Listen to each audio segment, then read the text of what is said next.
Hi guys, Reviewz here, bringing you this review on The Last Story.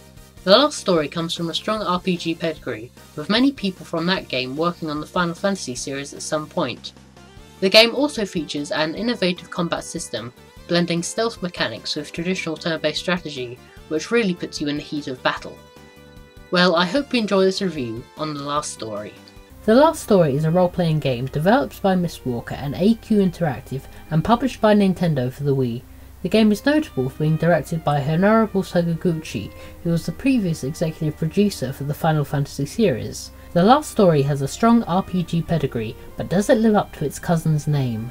The game takes place on Lazarus Island, where you take on the role of Zale, a man among a band of mercenaries who are just trying to get through life. When Zale is imbued with a mystical power and encounters a young princess, he and his friends become embroiled in a power struggle between the forces of life and death. The premise may not exactly be original, but is well executed, complete with narration, and avoids a cliche early on that would have weakened the story. Gameplay is set out in typical RPG layout, but brings with it some innovative mechanics. The game introduces abilities like Gathering, which allows Zale to draw enemy attention towards him in order to buy time for his allies to cast spells. Unlike other RPGs, each of Zale's comrades usually only have one magical ability. For example, Yurik has fire spells while Lowell shoots ice attacks. It's up to you to micromanage your team, issuing them commands in order to figure out who should attack with what spell. The more commands are made, the longer the queue of action is, in true real-time strategy style. Another addition is the Focus ability, enabling Zale to use his crossbow to fire long-range attacks and to identify enemy weak spots by pressing the +sign button on the Wii remote. Focus can also be used to create environmental damage by using magic to destroy bridges to prevent an enemy's advance. The game incorporates stealth elements by using a cover system and being able to use the crossbow to gain enemy attention. It's incredibly satisfying to draw an enemy over and then surprise them with a slash attack. The use of stealth works very well, and there are several times throughout the game where you need to rely on stealth to take down a large group of enemies, otherwise you'll have a very long fight on your hands. By pressing the control stick in the direction of an enemy, Zale will attack automatically, giving you time to order your allies. I think people will either like this control scheme or hate it completely. The innovative combat system displays elements of traditional turn-based strategy with real-time consequences, though this may upset some RPG purists. The Last Story supports 6-player co-op and competitive online modes, where players can either team up to face monsters in suppression mode or battle each other in team deathmatches. Personally, though I enjoy the frenetic pace of multiplayer matches, I couldn't escape the feeling that this mode was rushingly tacked on after the single-player campaign had been completed. Don't get me wrong, it's a fun distraction, but the multiplayer doesn't really need to be there in my opinion, and its absence wouldn't lessen the gameplay experience. The game's visuals present a stylized world and plays to the Wii's strengths, by upping colour saturation and by focusing on vibrant images. The colour palette is muted, with some dark and murky visuals creeping in at times, and one does notice a distinct lack of detail, particularly in character attire, although there are some nice looking CG cutscenes. The game does look at its best when running through Lazarus Town during sunset. The orange shades, complete with the hustle and bustle of the city, really invoke the image of a town thriving with life and a charming world at large.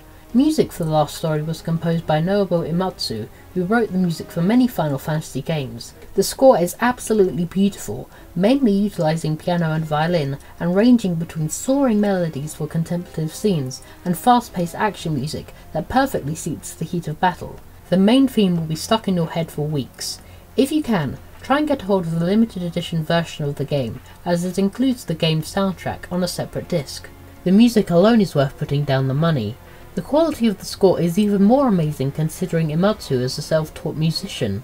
The game's English localization is handled with care, with the game being voiced by British actors, which I think adds a touch of gravitas to the audio, but I'm British as well, so I'm biased. The voice acting really brings out the characters in the game, from Seren's Cockney accent to Lowell's womanizing, fully immerses the player in Zale's world.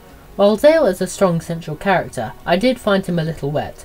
My favourite character though was Dagran, who along the way does one or two questionable deeds, all in Zale's best interests of course. Each character has a reason for being there and have fully developed backstories. Development for The Last Story began in 2009, when Sakaguchi, the head of Mistwalker, in collaboration with Nintendo, wanted to make a new kind of RPG around the theme of human emotion. The game was announced in 2010, and due to a mistranslation, it was thought that Sakaguchi would be retiring after the game's release. The game is also notable for being a part of Operation Rainfall, a fan-based movement to localize a number of games in North America, including Xenoblade Chronicles and Pandora's Tower. At the time of this review, Xenoblade Chronicles has already come out in the US, with The Last Story slated for a July release.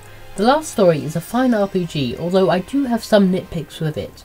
I like the idea of automated attacks during battle, however this can cause some difficulty when you are surrounded by multiple enemies, as they will just keep attacking them, meaning you cannot escape, leaving you vulnerable to multiple attacks and unable to plan your next move.